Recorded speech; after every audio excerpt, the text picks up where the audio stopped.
ब्रह्मा जी को सृष्टि का कार्य दिया गया। ब्रह्मा जी मानसिक सृष्टि की व्यवस्था में लग गए, किंतु सृष्टि की वृद्धि नहीं हो पा रही थी। उन्होंने फिर ब्रह्मा जी से ही मनु और शत्रुपा की उत्पत्ति हुई है। और आज ध्रुव चरित्र का उपाख्यान आपको श्रवण करने का मिलेगा। मनु महाराज ने इनकी पत्नी शत्रुपा, मनु और शत्रुपा के दो पुत्र प्रियव्रत और उत्तानपाद, ये दो पुत्र हुए।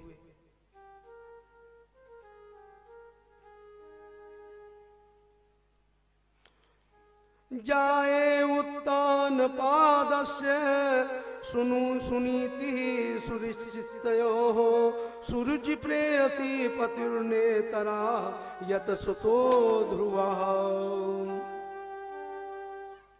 और उत्तानपाद की दो पत्नियां थी, उन्होंने दो विवाह किए। एक का नाम था सुरुचि और एक का नाम सुनीति। सुरुचि जो रुचि के अनुसार मन को संचालित करने वाली सुरुचि, जैसे योग से और अच्छा कोई शब्द ढूंढा जाए तो सुयोग, वैसे है सुरुचि। रुचि से सु और ज्यादा उसमें विशेषण जुड़ जाने से सुरुचि, जो मन को अपनी रुचि के अनुसार चलाए। और सुनीति, जो नीति को अपनी बुद्धि और विवेक से चलाए, वह है सुनीति। महाराज उत्तानपाद धर्मज्ञ थे। प्रियव्रत और उत्तानपाद दोनों ही बहुत धर्मनिष्ठ थे। किंतु राजा उत्तानपाद सुरुचि से ज्यादा लगाव रखते थे कि वो उसका चित्त वह आकर्षित करने में उसकी प्रवृत्ति सुरुचि है ना, हाव भाव क्रियाकलाप, उसमें वह बहुत निपुण थी। और जो सुनीति थी सीधी सादी भोली भाली, थोड़ा कम बात करने वाली, धर्मनिष्ठ। एक दिन महाराज अपने महल में उत्तम को लेकर अपनी गोद में बैठे हुए थे। देखिए, ये जो कथाएं हैं जीवन में, यह हमारी व्यथाओं को दूर करने का एक, इसमें वेदव्यास जी ने 18,000 श्लोकों में हमारे आपके कल्याण के लिए वह सारी बातें इसमें समाहित कर दी हैं। यह संपूर्ण जीवन दर्शन है श्रीमद् भागवत।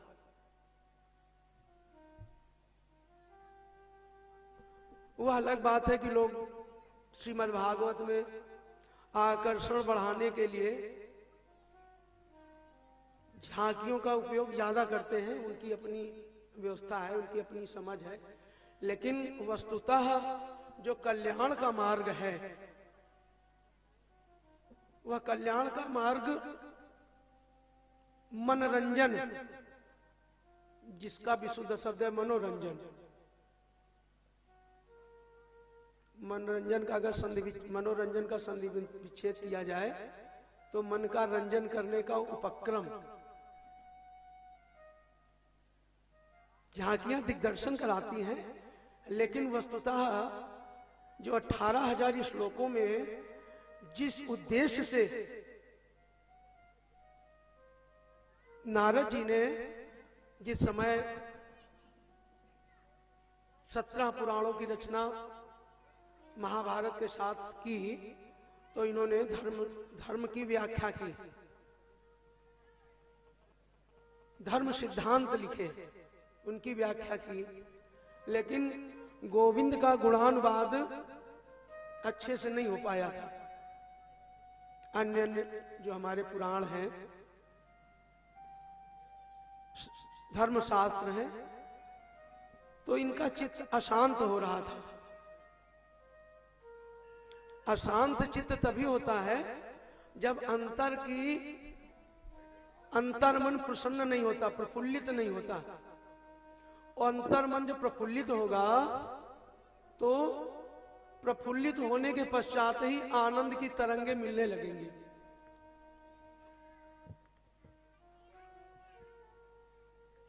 आंखों का सुख क्षणिक हो सकता है, लेकिन आत्मा का सुख वो आनंद में परिवर्तित हो जाता है। और आनंद के बाद भैया तो परमानंद की ही स्थिति बनती है। तो प्रभु में प्रीति कैसी बढ़े, विषय आता है इस पर। हमारे आपके कल्याण का मार्ग बताने के लिए श्रीमद्भागवत जी हमको आपको तरंगित कर देती हैं। हमारे आपके अंदर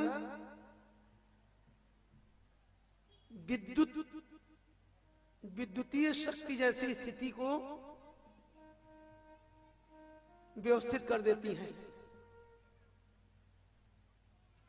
हमारी निगेटिविटी को, नकारात्मक जो हमारी स्थिति है, उसको पॉजिटिविटी, सकारात्मकता की ओर शनै शनै, धीमे धीमे उसको बढ़ाने का प्रयास ये श्रीमद्भागवत करती है। इनके सानिध्य में बैठने का जो प्रभाव है, ये रसामृत है, रस के रूप में अंदर प्रविष्ट होता है। अगर आपने ध्यान से स्थिर चित्त होकर सुन लिया, तो इस कान से सुनने के बाद इस कान से यह निकलने वाली कथा नहीं है। यह व्यथा को मिटाने वाली और जीवन को परिवर्तित करने वाली है। इसका प्रताप है।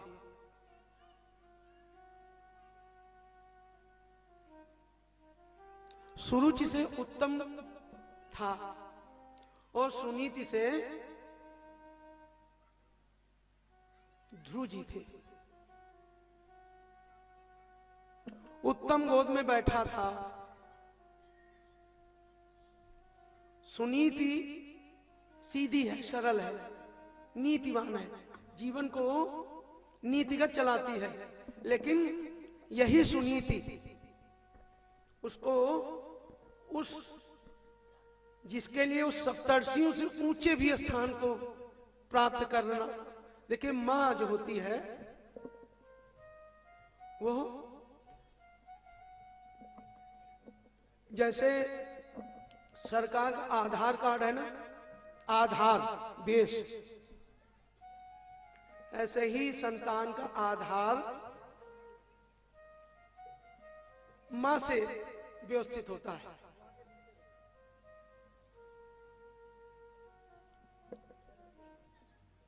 महाराज उत्तानपाद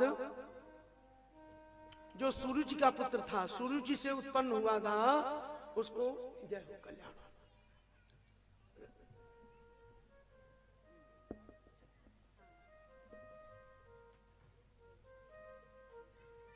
सुरुचि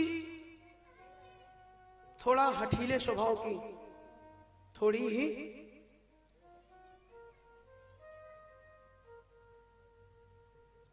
अपने गर्वीले स्वभाव वाली, अहम चित्तवृत्ति में अहम स्थिरता बनाए हुए है। और सुनीति के चित्तवृत्ति में धर्म स्थिरता बनाए हुए हैं। महाराज उत्तानपाद उत्तम को लेकर गोद में बैठे थे।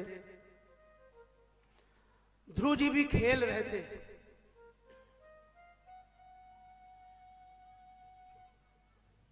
ध्रुव जी को लगा कि मेरा भाई बैठा हुआ है तो मुझे भी पिता का प्यार मिल जाए। बच्चों के अंदर भावना होती है। अगर दो बच्चे हैं, एक गोद में बैठा हो तो दूसरे को लगता है कि हमें भी तो बैठना है और दौड़ पड़ता है। ये कथा बहुत भावनात्मक है।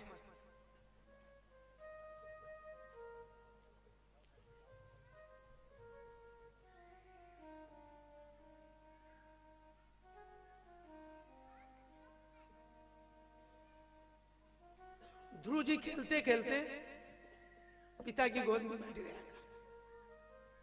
एक तरफ उत्तम बैठा है, सुरुचि का पुत्र, एक तरफ सुनीति का पुत्र धर्म ध्रुव, वो बैठ गया कर।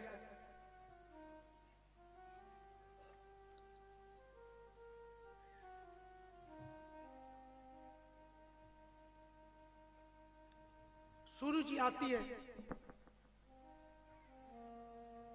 उसने नन्हे से बालक को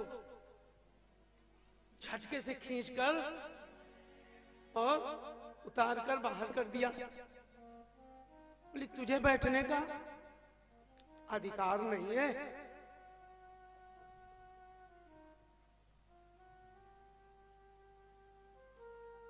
वो तो प्यार से गया था, प्यार पाने। पिता तो उसके भी है।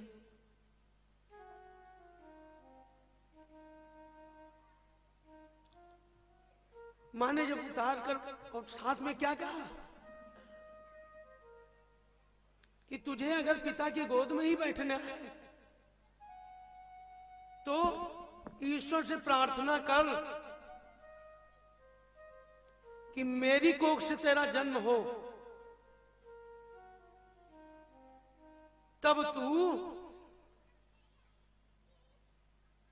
बैठने का अधिकारी होगा।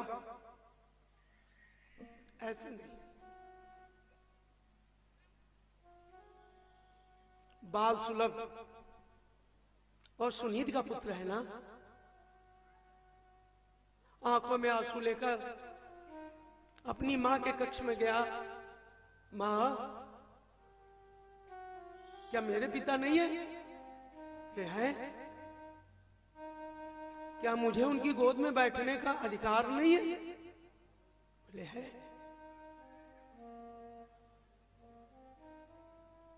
मेरी माता ने, फिर भी कह रहा है, मेरी माता ने हाथ पकड़कर गोद से उतार दिया और कहा कि तुझे अगर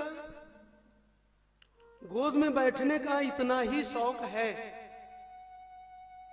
तो ईश्वर से प्रार्थना कर कि मेरी कोख से तेरा जन्म हो, तब तू पिता की गोद में बैठने का अधिकारी हो सकेगा।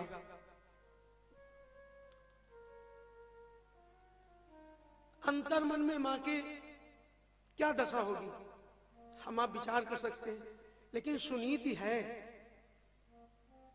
यह काम सुरुचि ही कर सकती है। वो तो नीति परायण है। देखिए, जो व्यक्ति जीवन में नीति से जीवन चलाने की, धर्मनिष्ठ होकर जीवन चलाने की प्रवृत्ति जिसकी हो जाती है, उसको ठोकरें बहुत खानी पड़ती हैं। ध्यान दीजिएगा। लेकिन इस बात को नहीं भूलना चाहिए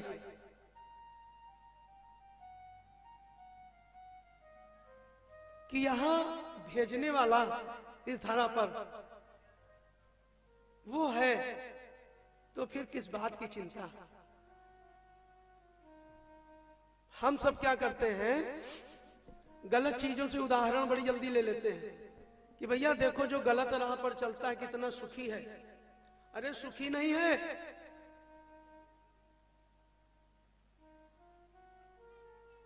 वो जब दंड देता है उसके दंड में आवाज नहीं आती और सब कुछ हो जाता है। अब आदमी ना समझे तो कोई क्या करे। इसलिए कभी भी परिस्थितियां कुछ भी हो जीवन में, प्रभु पर से विश्वास नहीं उठना चाहिए। जब कभी हम आप कभी किसी अच्छे कार्य की तरफ बढ़ते हैं तो इसीलिए विघ्न बाधा आती है। प्रभु देखते हैं इसमें कितनी निष्ठा है। अब तो नहीं, पहले जो गुरु शिष्य बनाता था तो पहले उसको साल 2 साल 4 साल 10 साल उसको पहले परीक्षण के लिए छोड़ देता था। उसके बाद जो अपनी कसौटी में ले लेता था उसके अनुरूप कि हाँ अब शिष्य बनाने योग्य है तब बनाते थे। अब आजकल तो जो स्थिति है अब आप लोग देख ही रहे हैं। तो जीवन को जो नीतिगत चलाना चाहता है उसको ये मान के चलिए कि उसको असुविधा होती है। ये कलयुग है ना।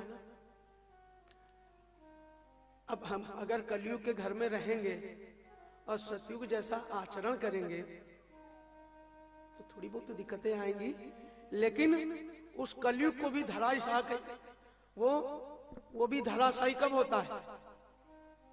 जब प्रभु अपना संधान कर देते हैं तो उसके लिए क्षणिक कार्य होता है। इसलिए सदैव ध्यान रखें। ये कथाएं हमारे जीवन को ये शिक्षा देती हैं कि हमें किसी भी स्थिति में जो हो रहा है प्रभु ने अच्छा ही सोचा होगा। कुछ मांगने से निष्ठा कम होती है, ध्यान रखिएगा। अब मांगने की प्रवृत्ति अगर बनती गई, अब भगवान के आगे पहुंच गए, आज ये डिमांड, कल वो डिमांड, परसों वो डिमांड। अरे उसने जो दिया है क्या वो कम है?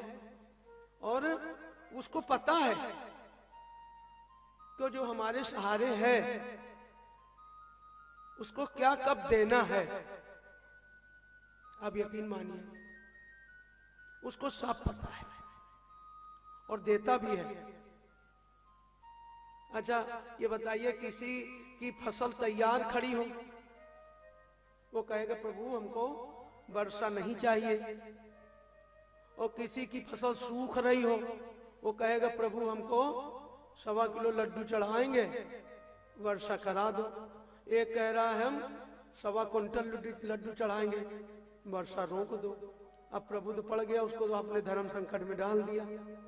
अरे वो जो करेगा ठीक करेगा, उसने बहुत पहले से संविधान कर रखा है क्या आपके लिए कब क्या देना है, कब लेना है।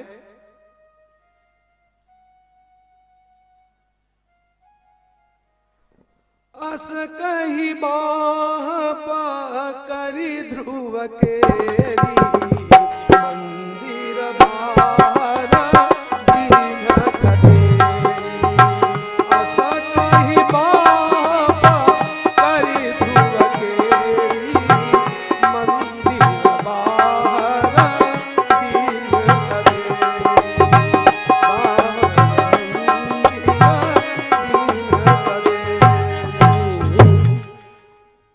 सुरु जी ने क्या किया, ध्रुव जी का हाथ पकड़कर बाहर कर दिया।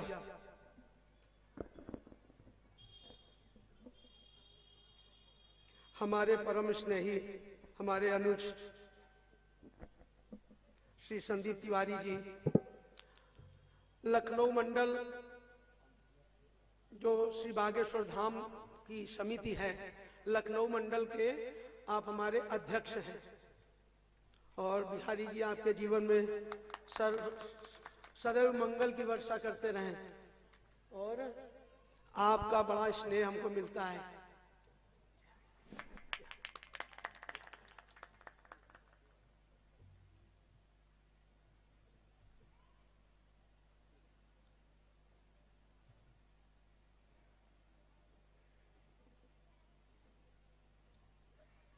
राधे कृष्ण कृष्ण कृष्ण राधे। कृष्णा राधे कृष्णा कृष्णा कृष्णा राधे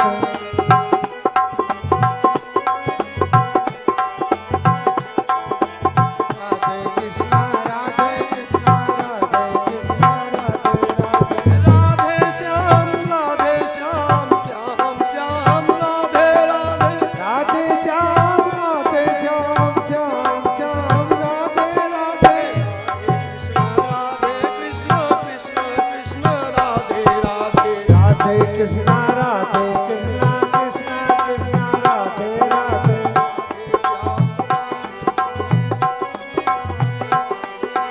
राधे श्याम राधे श्याम राधे श्याम राधे राधे राधे श्याम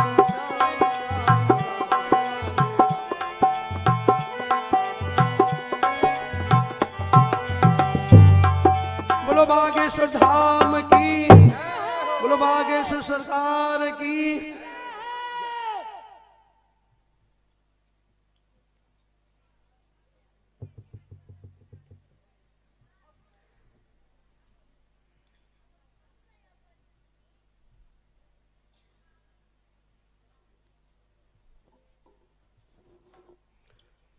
हाँ, तो प्रसंग चल रहा था कि महाराज मनु और शत्रुपा के दो पुत्र थे, एक प्रियव्रत और उत्तानपाद।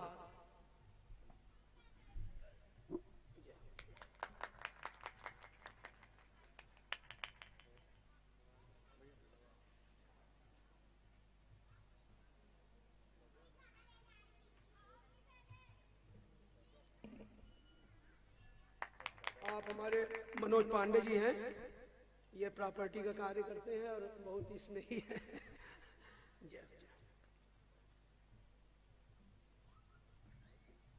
तो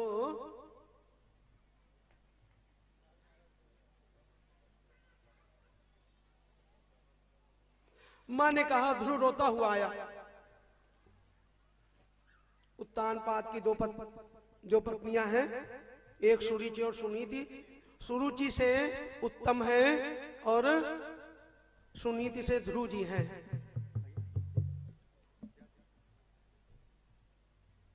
आइए सर।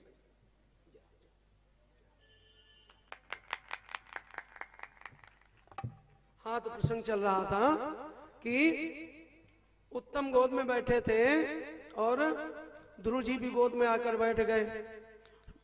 माँ विमाता ने गोद से ध्रुव जी को उतार कर यह कहकर कि तुझे अगर बैठने का ही शौक है तो मेरी कोख से तुझे जन्म लेना पड़ेगा।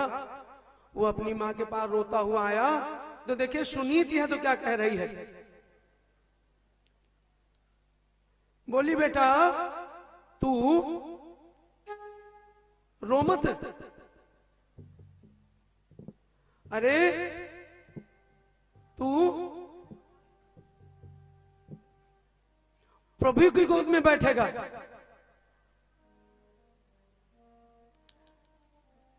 ऐसी वैसी मां होती तो द्वेष ठान लेती, कहती हमारे पुत्र को मेरा भी उतना ही अधिकार है। महाराज उत्तानपाद की पत्नी जैसे आप हैं वैसे मेरा भी तो है अधिकार। तेरी कैसे हिम्मत हो गई कि मेरे पुत्र को गोद से दुत्कार कर उतार दिया। लेकिन सुनीति है। रोता हुआ आया मां के पास। मां ने कहा, बेटा जो दूसरों को दुख देता है वह उसका फल अवश्य पाता है। तप बल रचाई प्रपंचु विधाता, तप बल विष्णु सकल जगत्राता। तप बल रचाई प्रपंचु विधाता, तप बल विष्णु सकल जगत्राता। तप बल विष्णु मां क्या समझा रही है, प्रभु यह विधि का विधान होगा।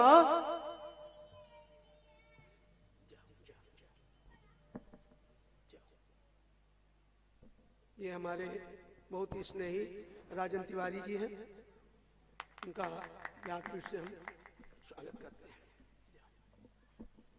माँ क्या समझा रही है कि पुत्र तू परेशान न हो, प्रभु ने कुछ अच्छा ही सोचा होगा। जब कभी विषम परिस्थितियां आए तो यह विचार करना चाहिए कि प्रभु ने कुछ अच्छा ही सोचा होगा। देखिए, हमको आपको उस पर दृढ़निष्ठ होना चाहिए। हमारी श्रद्धा, हमारा विश्वास डगमगाना नहीं चाहिए। प्रभु यही तो देखते हैं। देखिए, जो विद्यार्थी होता है, विद्यालय जाता है, वही तो परीक्षा देता है, टेस्ट वही तो देता है। जो इधर उधर घूम रहा है,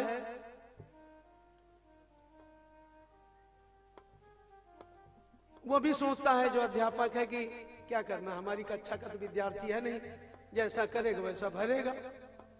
और जब हम उसकी शरण में हो जाते हैं तो वो फिर पूरा ध्यान रखता है,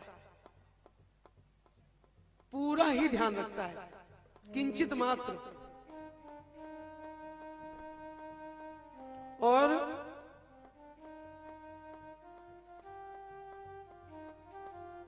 एक निष्ठ भाव से अगर उसका स्मरण रखा जाए, किंतु परंतु के बिना, हम लोग किंतु परंतु बहुत जल्दी लगा देते हैं, भगवान को भजते हैं किंतु समस्याएं आ जाती हैं। अरे ये क्यों सोचते हो कि कोई बड़ी समस्या आने वाली रही होगी, उसकी कृपा से ये समस्या हल्की हो गई।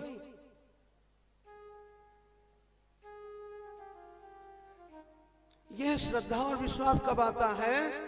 जब हम उसके प्रति पूर्ण निष्ठा से समर्पित रहते हैं।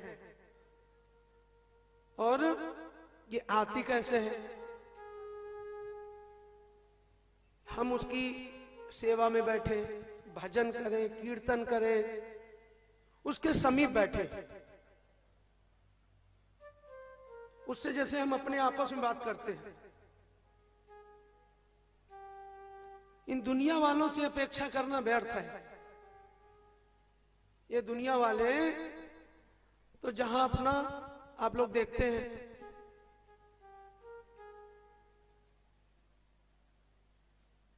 ये क्रिकेट वाले, इन्हीं से एक छोटा सा उदाहरण हम लोग कहीं से ले सकते हैं। जब क्रिकेट जीत कर आते हैं तो कंधे में उठा उठा के उछल उछल के कूदते हैं उसको लेके, और जब हार के आते हैं तो उनके घरों में सड़े वो जो है टमाटर फेंकते हैं। तो ये भैया पब्लिक है, इसको हमारा आपका काम है कल्याण का मार्ग बताते चलो, और बाकी उसके ऊपर है, उसको क्या पसंद आएगा। प्रभु ने दोनों व्यवस्थाएं दी हैं। जिस मार्ग को हमें चयन करना है, ये हमें विचार करके, ये स्वयं का कार्य है। और प्रभु ने हमें विवेक दिया है, बुद्धि तो दी ही, विवेक भी दिया है। देखिए, पशु को भी भगवान ने बुद्धि दी है, इसलिए उसको सूखी घास और हरी घास में अंतर समझ में आ जाता है। लेकिन कौन खेत हमारा है, कौन पड़ोसी का है, इससे उसका मतलब नहीं है। प्रभु ने हमको विवेक दिया है कि हमें क्या करना है और क्या नहीं करना है।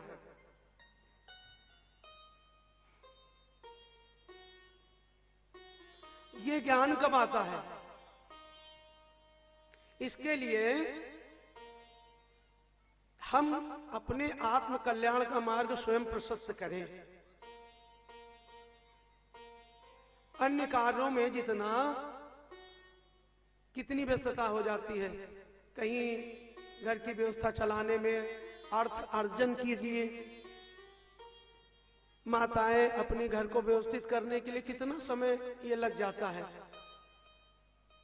लेकिन जो वस्तुतः जिसका सही प्रयोजन है, तो इन प्रभु ने देखिए 24 घंटे ही दिए हैं, और 24 घंटे में 8 घंटे सुप्तावस्था के लिए निकाल दीजिए, बाकी जो समय है तो आदमी, जो व्यक्ति उसकी निष्ठा नहीं है, भगवत प्रीति नहीं है या भगवान की कृपा नहीं है, तो कहता है क्या करें, चाहते तो है लेकिन समय नहीं मिलता। अरे भैया नींद वाले टाइम में थोड़ी कटौती कर दो। वो नहीं कहता हमको 4 घंटे पकड़ के रखो, क्योंकि उसके पास और भी बहुत सारे भक्त हैं, उनको भी तो देखना है।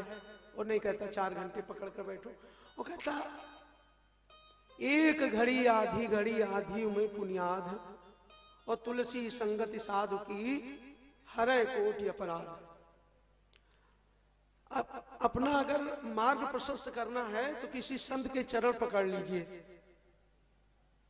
सीधे सीधे थोड़ा सा वो समर्थ गुरु रामदास ही हो सकते हैं, बाकी गुरु करने की आवश्यकता पड़ेगी हमको आपको। और जहां दिल लग जाए, जिससे प्रीति बढ़ जाए, वो मार्ग बताएगा। और हमारे आपके कल्याण का देखिए, ध्रुव जी को भी नारद जी मिल रहे हैं आगे। ध्रुव जी नारद, जिनकी बात देवता दैत्य सभी मानते हैं, उनकी बात कोई रद्द नहीं कर सकता।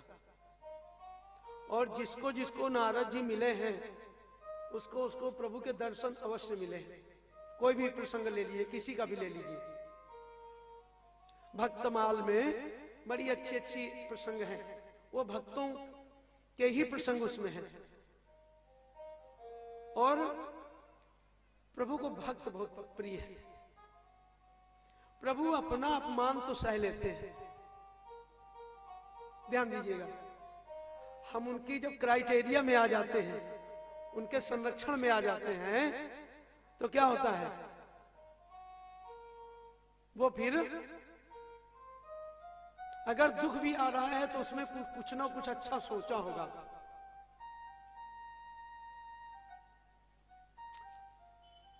और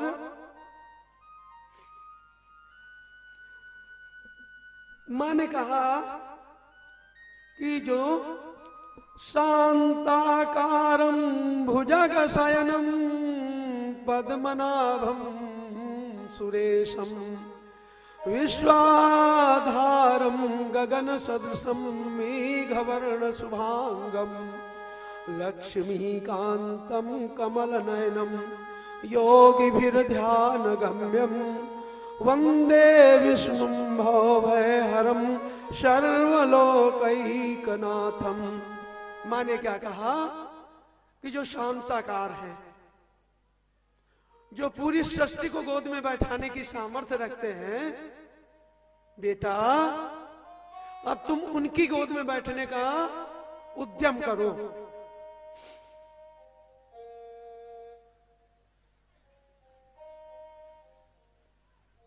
पांच वर्ष के हैं और एक ही पुत्र है। कोई मां कहेगी, लड़ने पहुंच जाएगी अपने पति से, अपनी सौतन से, लेकिन मां है, ये हमारी भारतीय नारी है, ये पाश्चात्य सभ्यता वाली नहीं है, ये वो माता है। इसीलिए मां की उपमा धरित्री से दी गई है, धरती मां से। जैसे धरती मां सब सहन करती है, मलमूत्र सदकर्म दुष्कर्म सब धरा पे ही तो होते हैं, वो सब जानती है। राजा परीक्षित के समय वो गाय का रूप धारण करके विलाप करती हुई उनके सम्मुख जा पहुंची, क्योंकि व्यथित हो गई। अति सर्वत्र बढ़ जाए।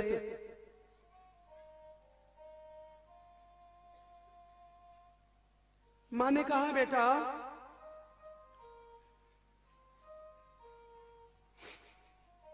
तुम एकांत में जाकर भगवान का भजन करो, उनकी गोद तुम्हें प्राप्त होगी। कितना उस समय अंदर कितनी पीड़ा सही होगी। मां जैसे प्रभु हैं, इसीलिए कल बताया था कि प्रभु ऐसे संरक्षण करते हैं जैसे मां अपने बच्चे का करती है। प्रभु अपने भक्त का इसी तरह संवरण करते हैं, संभालते हैं, संवर्धन करते हैं। तो प्रभु के लिए उसका भक्त, उसकी संतान और मां की संतान इस तरह रोकर वह करुण विलाप करते हुए है। मां का तो चित्त फट गया होगा।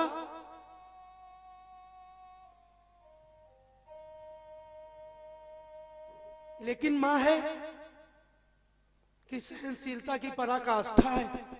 उसने कहा बेटा रो नहीं, कोई बात नहीं, वो भी मां ही है। और अब तुम उस गोद में बैठने के लिए मत परेशान हो, धैर्य रखो। उसको अंदर से दृढ़ विश्वास है कि मेरे पुत्र को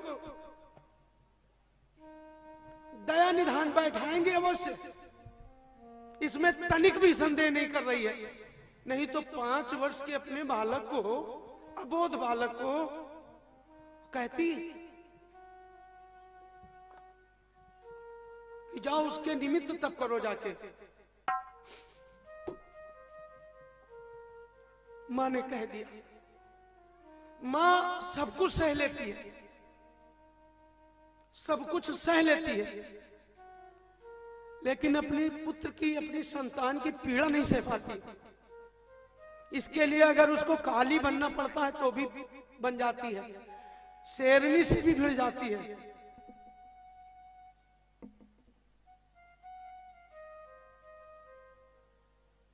मां ने कहा बेटा तुम तपस्या करो, उस प्रभु का ध्यान करो जो शांताकार है। पुत्र ने कहा ठीक है।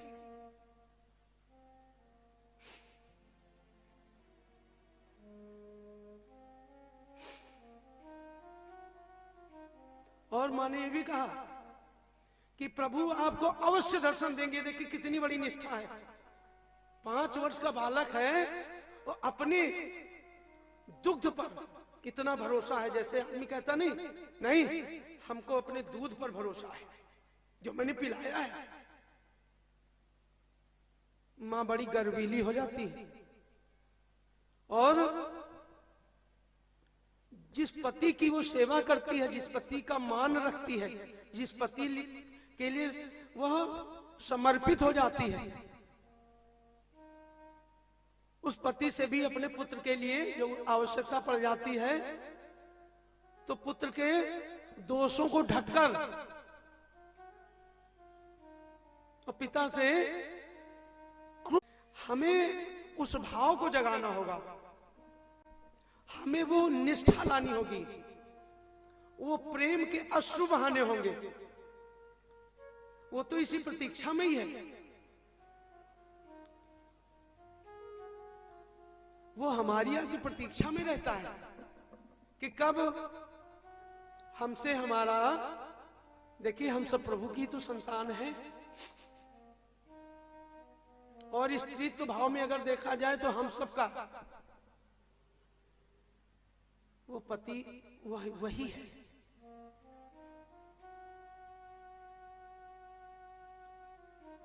और अपने पति के प्रति हम समर्पित हो जाएं तो फिर दुनिया वालों की परवाह नहीं रह जाती। भैया दुनिया वाले क्या है, आपका स्वार्थ सिद्ध होगा तो कंधे पर बैठाकर घूमेंगे, और स्वार्थ नहीं सिद्ध होगा तो मुंह फेर कर बगल से निकल जाएंगे।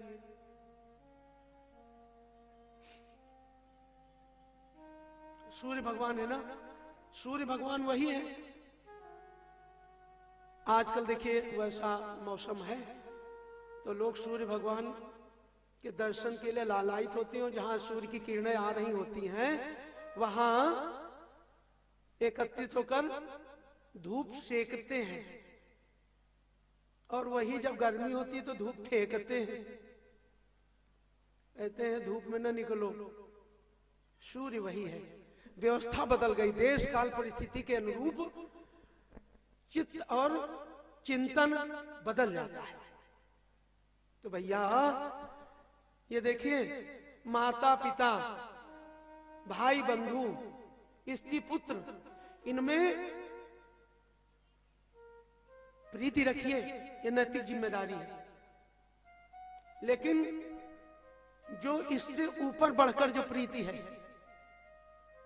उससे लगन लगा ली जाए तो फिर इधर वालों से कोई गाली भी देगा ना, ठीक है, वो उसी भंडार का मालिक है। स्टोरेज में जो जिसके स्टोर में होता है वो खोलेगा अपने स्टोरेज के जो जैसे ही जो डोर क्लोजर है वो हटेगा, जैसे ही कपाट खुलेंगे तो जो होगा वही निकल के आने लगेगा। तो अगर कोई आपको अपशब्द कह रहा है तो मान लीजिए इसी भंडार का मालिक है, और कायदे से आपको बता दें ये गाली वाली कुछ होती नहीं है। वर्णमाला के जो अक्षर हैं इनको आप व्यवस्थित कर लीजिए, तो राम लिख लीजिए, कृष्ण लिख लीजिए, वर्णमाला के अक्षर ही तो हैं। अपनी रुचि के अनुरूप इनको व्यवस्थित कर लीजिए। राधा लिख लेंगे, उसी से कृष्ण लिख लेंगे, उसी से राम लिख लेंगे, जिस देवी देवता का नाम व्यवस्थित करना चाहें। रुचि है अपनी,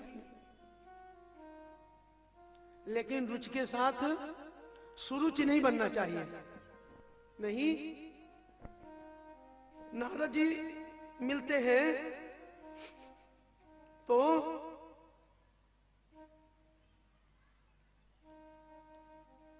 नारद जी से भेंट होती है तो नारद जी पहले कहते हैं, अरे कहाँ बेटा इस चक्कर में पड़े हो,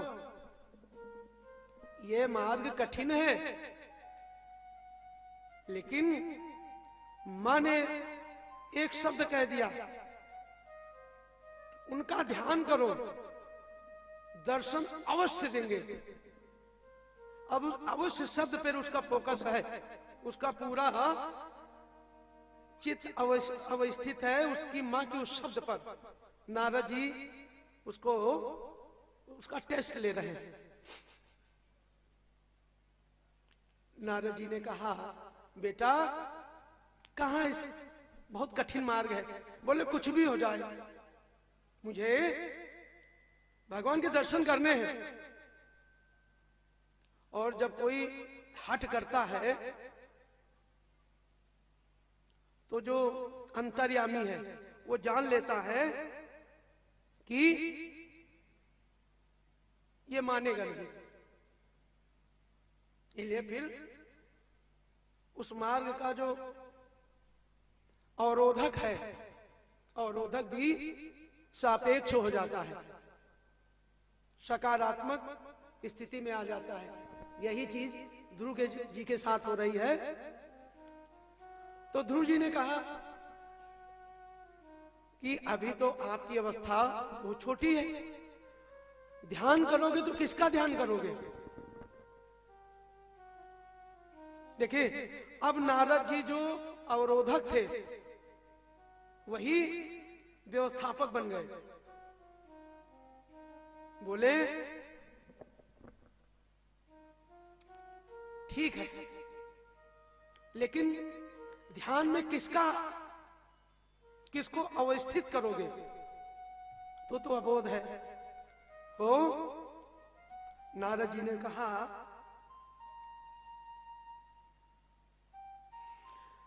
जब तक हरि के दर्शन पाइयो तब तक जग में मुंह न दिखाइयो। ध्रुव क्या कह रहे हैं नारद जी से तोतली भाषा में कि जब तक प्रभु के दर्शन नहीं मिलेंगे तब तक दुनिया वालों को मुंह नहीं दिखाएंगे और गहन वन में चले जाते हैं। नारद जी ने इनको मंत्र दिया,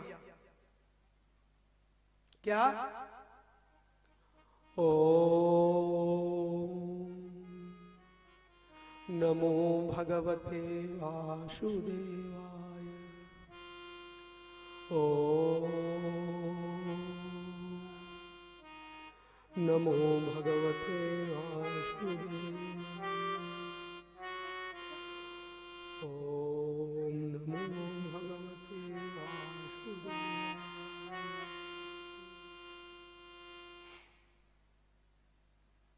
ध्रुव जी इसका निरंतर जप करने लगे और देखिए अब इनकी स्थिति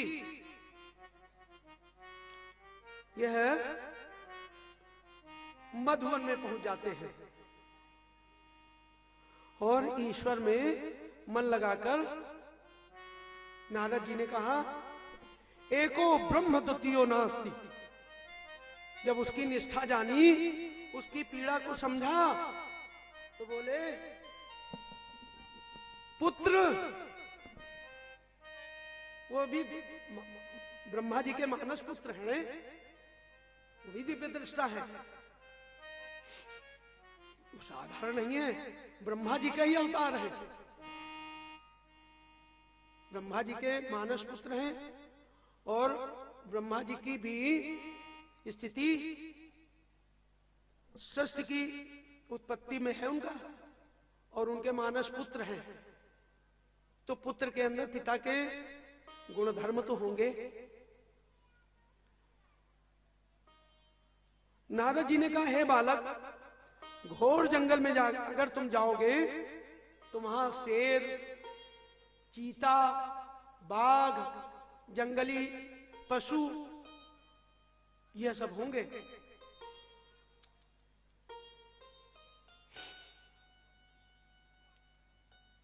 ध्रुव ने कहा कुछ भी हो जाए, अब मुझे उनके दर्शन करने ही हैं। एक होता करना, एक करना ही है। तो प्रभु भी देखते हैं, वो मन की गति को जानते हैं।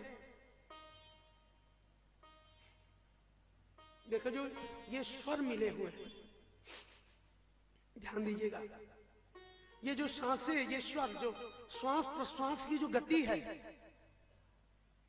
ये लिमिटेशन में बनी हुई है, लिमिटेड है। श्वासें निश्चित करके मिली है, इसलिए इनका मिसयूज नहीं करना चाहिए, दुरुपयोग नहीं करना चाहिए।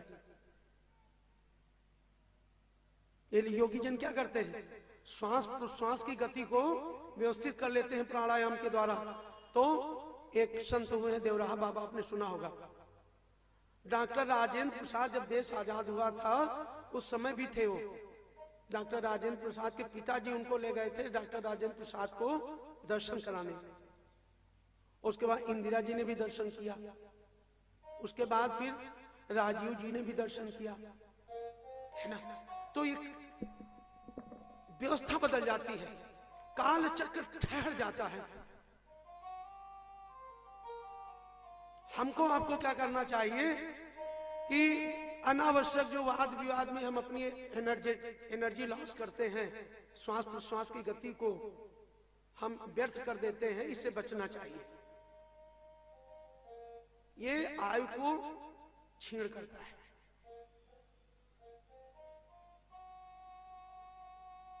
प्राणायाम करने की हर एक स्थिति, ईश्वर जो श्वासें हैं अंदर जो बैठा है प्राणवायु के रूप में, ये श्वास प्रश्वास की गति को संचालित कर रहा है। और एक एक सेकंड में जो हमारी श्वासों की गति के अनुरूप वो कम हो रही है। हम बैंक में रुपया जमा कर देते हैं और एटीएम बैंक वाले दे देते हैं। क्रेडिट कार्ड की बात नहीं करते हैं, डेबिट कार्ड की बात करते हैं। एटीएम आपके पास है, आपके खाते में जितना है उतना ही आप निकाल सकते हैं। आप चाहे 2 दिन में निकाल लो, चाहे 200 दिन में निकाल लो, है ना। तो प्रभु ने ये हमको आपको विशेष चीज दे दी है। और ये जो मस्तिष्क है इसको ब्रह्मांड कहते हैं। ये ब्रह्मांड है। देखिए कभी कभी किसी दुर्घटना में किसी का ब्रेन हेमरेज हो जाता है तो बाकी शरीर पूरा स्वस्थ है, लेकिन उस ब्रह्मांड की वजह से वो शरीर बेकार हो जाता है।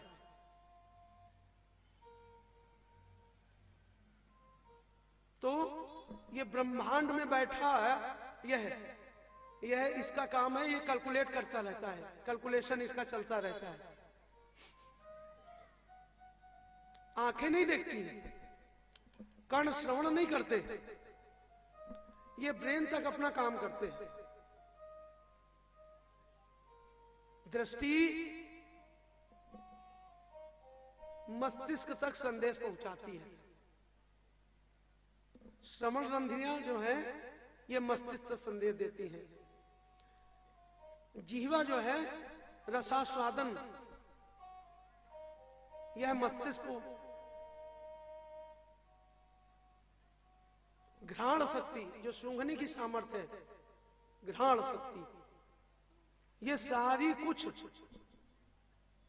वहीं से संचालित होती है। ये ब्रह्मांड, इसीलिए इसको ब्रह्मांड कहा गया है। ये ब्रह्मरंध्र है। इसको क्या करना चाहिए, जहां तक हो सके इसको अनावश्यक स्थितियों से बचाना चाहिए। और ध्रुव जी वो उन्होंने माइंडसेट कर रखा है। उन्होंने नारद जी ने उनको मंत्र दे दिया और उन्होंने सबसे पहले महीने में अन्न का त्याग कर दिया। संकल्प से, वो कहते नहीं संकल्प से सिद्धि। अरे संकल्प अगर दृढ़ संकल्प हो तो ईश्वर को आना पड़ेगा आपके समक्ष, लेकिन पाने के लिए कुछ खोना पड़ेगा। खोने का आशय यह है कि शरीर को तपाना पड़ेगा। शिव जी भी समर्थ होते हैं तप करके। विष को धारण करने की सामर्थ्य ऐसे थोड़ी ना है, हलाहल को धारण करते हैं।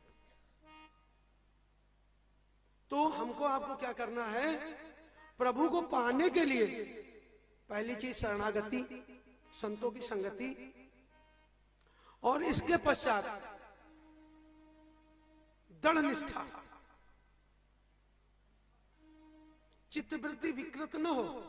सुख मिला तो वाह वाह बहुत धन्यवाद, और दुख मिला तो प्रभु को भी बहुत लोग बड़े अच्छे अच्छे शब्दों से नवाजते हैं। हम ही आपको नहीं ऐसा, ये संसारी लोगों को ही नहीं मिलता है बोनस, वो भी पा जाते हैं, लेकिन वो दया निधान है।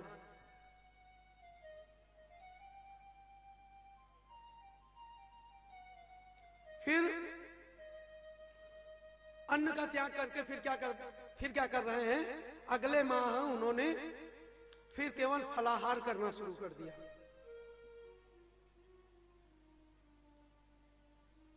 फिर साधना इनकी आगे बढ़ती जा रही है। मधुबन में बैठे हैं और घना जंगल है, उसमें शेर भी है और जंगली पशु भी है, हिंसक पशु, लेकिन दृढ़ निष्ठा से। देखिए घनिष्ठ वन में बैठे हैं और इस भाव से कि प्रभु तो दर्शन देंगे ही, क्योंकि मां ने भी कहा है। फिर तीन दिन में वो अगले माह तीन दिन में, जैसे आज फल ले लिया तो 3 दिन फिर नहीं लेंगे। फिर दूसरे माह 3 दिन में फल लेना शुरू कर दिया। फिर एक सप्ताह में वो फल भी त्याग दिया। फिर वृक्ष के पत्ते खाने लगे। देखिए, बालक है, दिल में बात लग गई।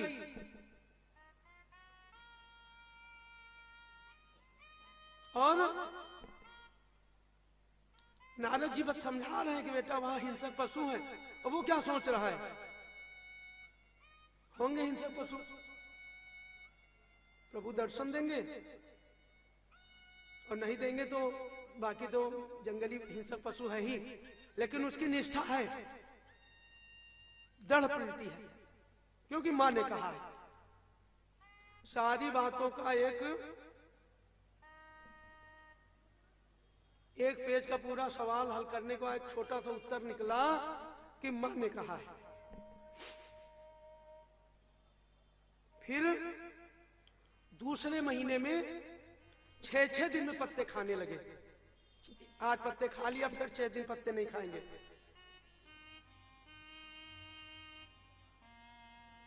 फिर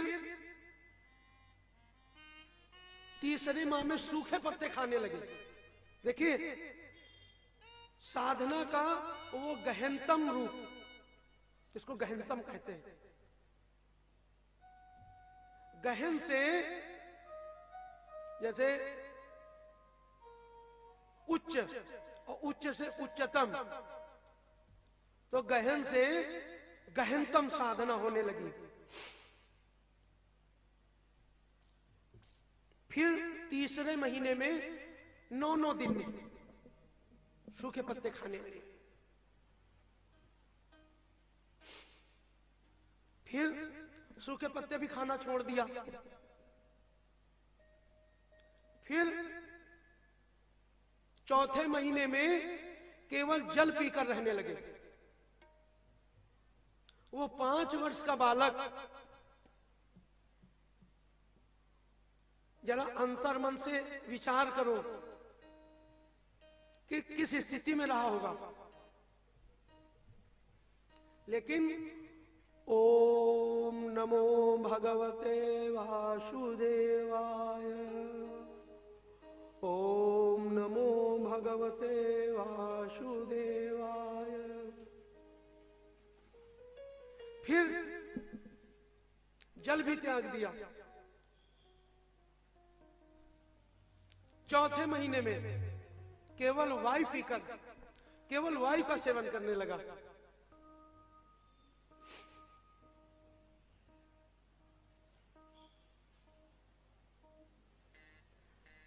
फिर जब 5वां महीना आता है तो एक पैर से खड़ा हो गया, हाथ जोड़कर। फिर श्वास प्रश्वास की गति को भी रोक दिया।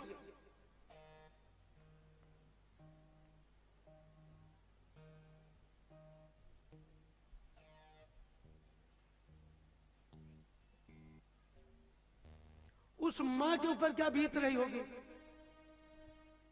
कि लेकिन मां है, उसने भी सोच लिया कि प्रभु को आना ही होगा।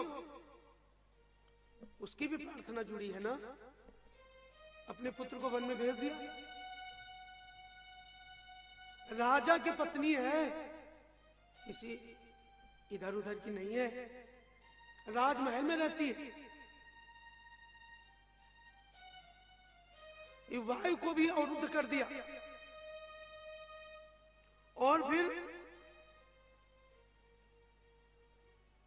एक पैर से खड़े होने के उपरांत केवल अंगूठे पर स्थिर हो गया। शरीर का बैलेंस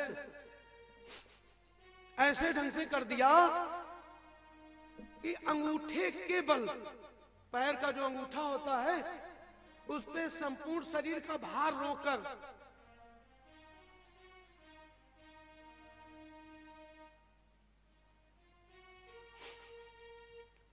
सारे देवता मिलकर भगवान के पास गए।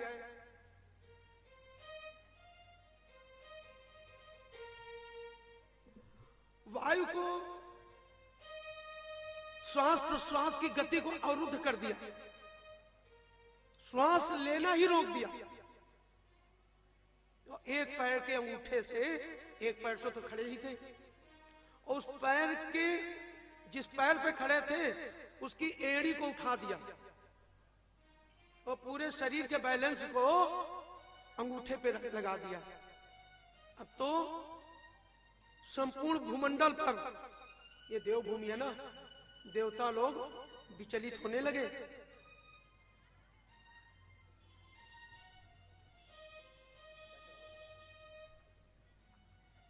भगवान के पास पहुंचे कि ध्रुव तपस्या कर रहा है।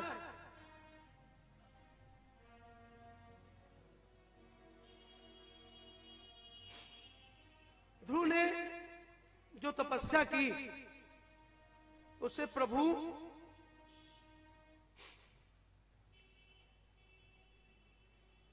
भगवान को देखा नहीं गया। बैकुंठ, भगवान श्री हरि बैकुंठ धाम में लक्ष्मी जी के साथ विश्राम कर रहे थे।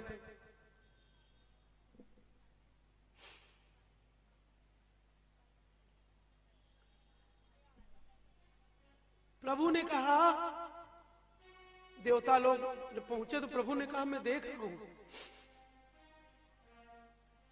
वो मानेगा नहीं मेरे बिना दर्शन किए। प्रभु गरुड़ पर सवार होकर उस मधुबन में आ गए।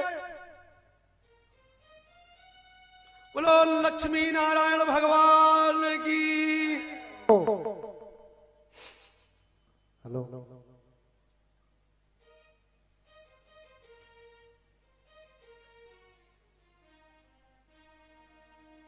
ध्रुव जी तो 5 वर्ष के हैं, उनको तो स्तुति भी नहीं करनी आती।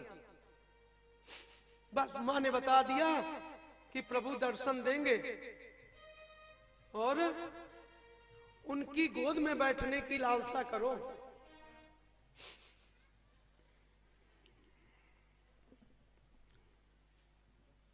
श्रद्धा देवाज मानवायु गोपा उपासते, श्रद्धा हृदय सुकृत्या श्रद्धा विंदते वसु। उसकी श्रद्धा ने आज रंग ला दिया और वह बस ओम नमो भगवते वासुदेवाय यंत्र जप कर रहा है। भगवान ने जैसे ही समक्ष खड़े हुए बोले वत्स, वो तो बस एक ही रट लगाए हुए है। देखा तो प्रभु साक्षात सामने विराजमान है। अब उसके होश अवरुद्ध है। प्रभु ने 5 जन्य शंख उसके होठों को लगा दिया। 5 जन्य शंख प्रभु के हाथ में है। भगवान श्री कृष्ण भी उन्हीं के अवतार हैं।